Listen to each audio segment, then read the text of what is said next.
Our next discussion is lifestyle discussions, which really is a time slot that basically means we didn't know what to put there. Okay, in all fairness, that's not actually what it is. It's the end of Friday slot. Justin has prepared 100 slides for that.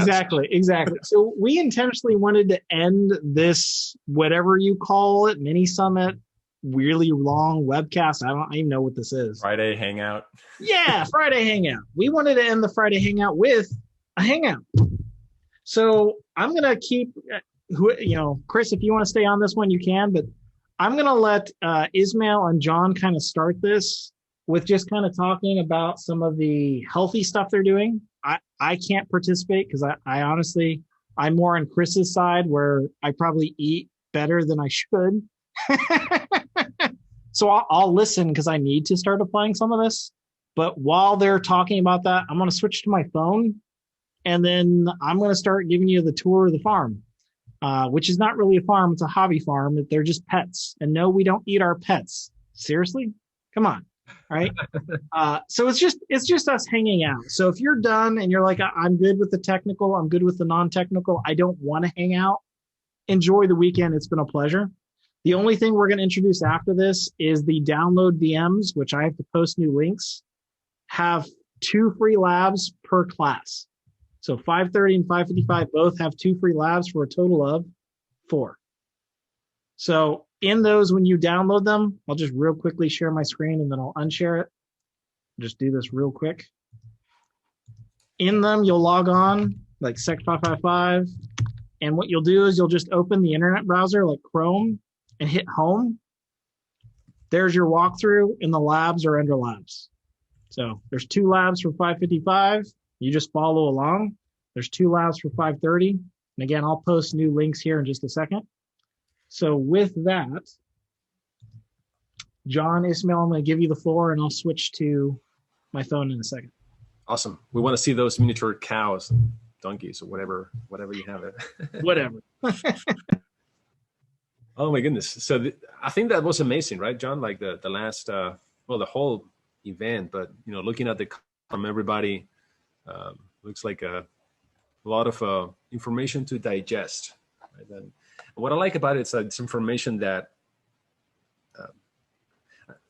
when you teach somebody something technical, and it makes them happier, it makes them like their life is easier, you improve their careers. It's amazing. But I feel that when you help somebody to, be happier in general in life, or like to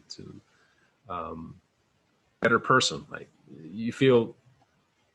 I feel that that's more rewarding than anything else. Mm-hmm. Absolutely. Yeah, that was kind of the hope with that session. Is we don't usually do that kind of thing, so it sounds like we got a lot of good response out of that, and that is good to know that people are into that kind of content as well. Since we're kind of going off the rails here with this the typical content in this day of video, or whatever we call it. Right. So what's the fuss with the coffee brewing? I love coffee. Like nobody at home drinks coffee. I'm the only one that drinking coffee. So here's the thing: I don't have the patience to like do all the manual thing, and I hate cleaning. So a few months ago, I was in the okay, what do I do? I want to have like a real good coffee machine, and of course, it was like the things that you're drinking are not very healthy. So I'm like, okay, let me find a healthy one. So I went into like doing more research on the barista type of machines, but I felt like all of those were like too complicated to operate. Too much work. Yeah, I just got one too, and they're not the easiest. I'm still getting the things I need to like clean and service it, but I'm in now, right?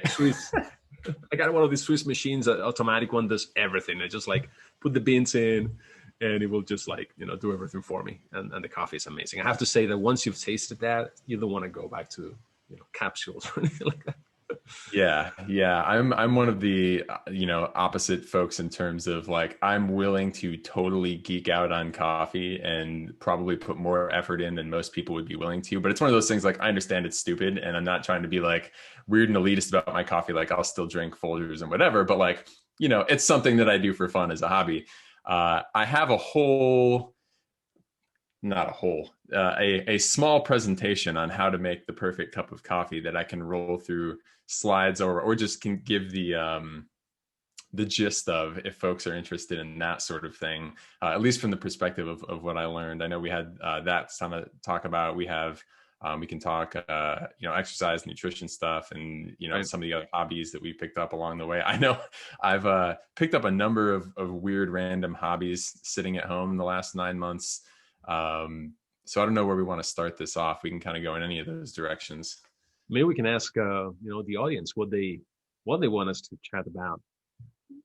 Anything that we have been talking right in the last few sessions in the afternoon, whether it's managing stress, or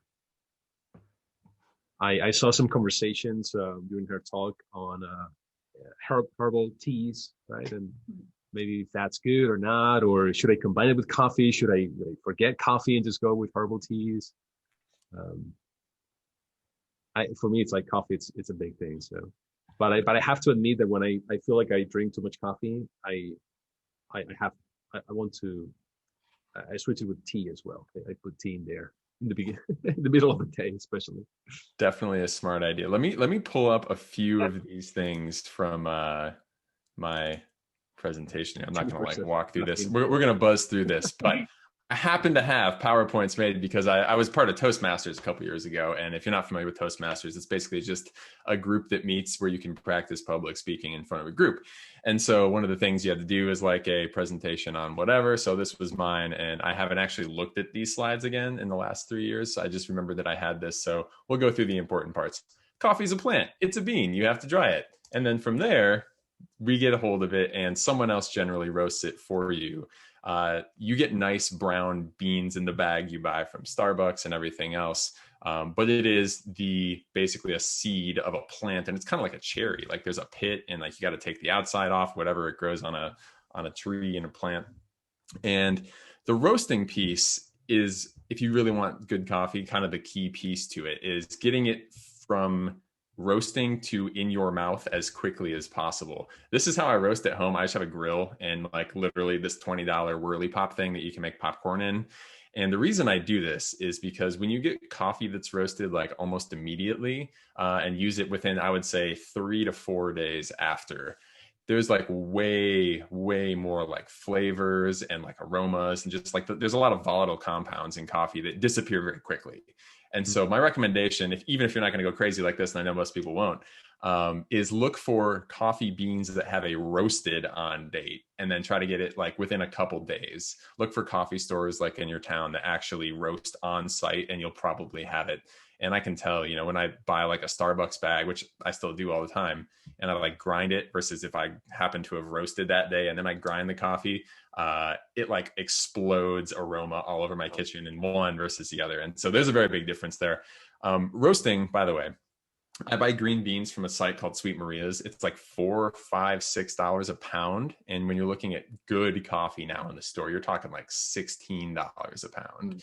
So you're saving money. And this actually, for like roasting half a pound in one of these things, which is about what you can do to last a few days, takes 10 minutes. So it is not a hard thing. You save money and you get better coffee. So it's kind of like the triple win, which is why I always sort of do it. Basically, you turn on the grill burner, you crank the thing. I have a tweet from a while back that shows like it was a cut scene of me doing this. And then when it's done, when it's at the roast level you want, because literally it starts as like little green beans. After that, you basically just pour it out into a colander and like stop it from roasting any further. And that's pretty much it. As you roast, you'll hear a couple sounds. That's what's called first crack and second crack. The first crack is when it starts to be to the point where you would consider it done. It kind of sounds like popcorn almost. It's like this violent like popping. And then after that, it's more like a Rice Krispie kind of like sizzle. And that's when you're getting into those real dark roasts. One misconception about coffee that a lot of people have is like, oh, I don't want to get the serious coffee. I don't like dark roasts. It's literally just how long. It's like saying you don't want a serious steak and therefore you don't want it well done. Like that's not really, it doesn't make sense, right? It's just the roast level. In fact, lighter roasted coffees have more caffeine generally in them. When you roast it longer and you get it darker, you get less caffeine like per bean because some of it burns away. The volume kind of increases as it cooks. There's a whole bunch to it. But actually the lighter coffees are stronger probably, but there's a lot of variation in the beans as well. you start with number 1, you end with charcoal at number 16, and you just kind of have to decide which flavor you like the most. And when you roast your own, you can do exactly whatever you want. Wherever you get the beans all over the world kind of determines the flavor profile a little bit, and that will stick out more at the lower roasts. So if you're like, I like African coffee, I like coffee from Sumatra, right? You don't want to like totally smoke it. Otherwise you won't really taste the difference. But I like really dark coffee just because I like less acidic, like more, I don't know, it's not smoky, but that darker roasty flavor. I can do a poster with that. I love that. That's from Sweet Maria's. Actually, that's the company I get the beans from. Sweet Maria sells like these sampler packs of like 8 pounds of coffee for like $40. And so I just buy those. I don't even care what coffee I'm getting because it's all amazing. So I just continuously order those and get something new every time. I'm gonna blame it on you, John. I'm gonna Google that right now. Yeah, I mean, as long as you have a grill with a side burner, like $20 for the whirly pop and $40 for one of these, and it's super easy. This is, however, the most important thing about good coffee: grinding. And if there's only one thing you spend money on for coffee, it's buy a good grinder. The words you are looking for is conical burr. That is this circular thing down here that turns and it grinds the beans very consistently. Why grinding matters is if you have like one of those whirling blade grinders, what you'll have is like you'll have big boulders of coffee mixed with like coffee dust. And as you're pouring water over it, like some of it will be over extracted, which tastes bad. And some of it will be under extracted. Like the big boulders won't have all of the, extractable pieces taken out. And that also tastes bad. And so you want like all of the coffee to have the same exact like size as you do whatever you're going to do to brew it. And so like the grinder is actually probably the most important part. If you're buying a conical burr grinder, they're probably going to be over $100 and they're kind of expensive. My advice is there are refurb ones you can find. Baratza is a company, Bratza. They have their own like refurb section and they all make really, really nice stuff. Same thing is true of espresso, by the way. Espresso is like a different grinder because grinding really, really thin is just a different piece of hardware. This is the difference here. Burr versus a blade. You can see like just the variation here is the problem. If you're trying to brew coffee with this versus this, every bit is going to be slightly different and it just leads to generally not as good coffee. So your best money is spent on the grinder. For brewing, it's easy, right? You can get a French press. Great. You can get a Chemex. Great. You can get an Aeropress. You can get a pour over thing. That can be like $10 and you can get outstanding results out of any of those things. These happen to be my favorite ways of doing it. If you kind of like the more grittier mouthfeel kind of coffee, there's this, French press because it has the mesh screen on the bottom. If you like really clean coffee, there's the Chemex. The Chemex will let you, they have like special filters that are thicker and you can pour coffee through that and it takes some of the oil and stuff out and you get a really nice clean cup. If you don't like cleanup, which you said, Ismail, yes, the Aeropress is great. That's my choice. Have you seen an Aeropress before? No, I haven't. So think syringe with a coffee filter on the end instead of a needle. That's basically all it is. It's a plunger. And you put the coffee in one side. On the other side, it's just a little screw-on cap that has holes in it, and you put a paper filter that's like that big in it. You pour hot water in it. You stir it up with a spoon, let it sit there for like 30 seconds, push it through into your cup, screw the cap off the bottom, pop it into the trash, rinse it off, and you're done. So perfect for camping or something. Perfect for travel. There actually comes with a travel pouch. I've considered taking it with me to Sands events, but I'm not that crazy. But you could totally do it. The other thing is like a pour over. Hario makes some. The V60, I think they call them. And you just get the little filter. You throw the filter away when you're done. There's no cleanup involved. For people who don't like cleanup, don't get a French press. Everything else here is like zero cleanup. That's pretty much it. Beyond brewing, the things that matter is really just like the temperature of the water. There is a group called the SCCA, Specialty Coffee Cuppers of America. If you have a drip machine, they actually will certify certain machines to say this machine disperses water over the grounds well, and it actually keeps the temperature at the right temperature as it brews, and it brews it fast enough. Ideally, basically, they say like you want to be brewing your coffee for about 4 minutes if you're doing it that way. So there's machines that can do that. I don't use machines. I don't like coffee machines. Too much complexity. I like the manual stuff. It's easy. Throw it away. There's nothing to deal with. You can do the math on it and do all this kind of stuff.